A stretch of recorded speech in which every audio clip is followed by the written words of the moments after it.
এশিয়ায় নীল ও সবুজ ময়ূর দেখা যায়। এর মধ্যে নীল ময়ূর সবচেয়ে জনপ্রিয়। হিমালয়ের পাদদেশ থেকে নেপাল, ভুটান ও দক্ষিণ পশ্চিম ভারত, বাংলাদেশ হয়ে শ্রীলঙ্কা পর্যন্ত এর বসবাস।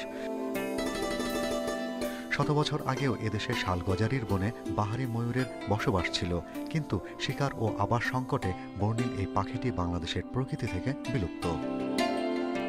নীল ময়ূর প্রকৃতিতে ফিরিয়ে আনতে মধুপুর শালবনকে বেছে নিয়েছে বন বিভাগ। পরিবেশের সাথে খাপ খাইয়ে নিতে কমপক্ষে 1 বছর সময় লাগবে। তবে এই পথে আছে বেশ কিছু চ্যালেঞ্জ।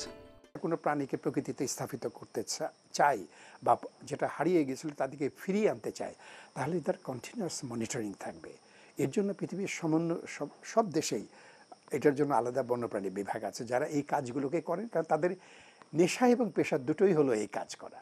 উত্তরের জেলা পঞ্চগড় সীমান্ত ঘেঁষা এলাকায় গেল কয়েক বছর ধরে নীলময়ূরের আনাগোনা চোখে পড়ছে।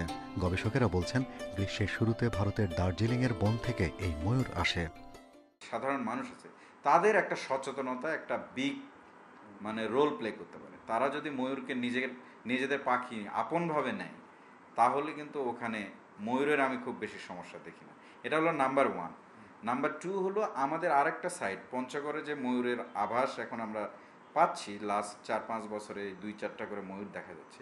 সেই অঞ্চলকে কেন্দ্র করেও আমরা কিছু ময়ূর ইন্ট্রোডিউস করতে পারি। সীমান্তবর্তী এলাকাগুলোতে যে নদী প্রবাহ, ওই এলাকাগুলোর যে ঘাস বনের চেহারা, পাশাপাশি ওই এলাকাগুলোর যে ভূমিরূপ, তা ময়ূর সহ অন্যান্য বিপন্ন প্রজাতির পাখি সংরক্ষণে গুরুত্বপূর্ণ ভূমিকা পালন করবে।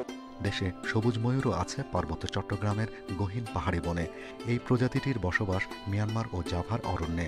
তবে সবুজ ময়ূরও আশঙ্কাজনকভাবে কমে যাচ্ছে।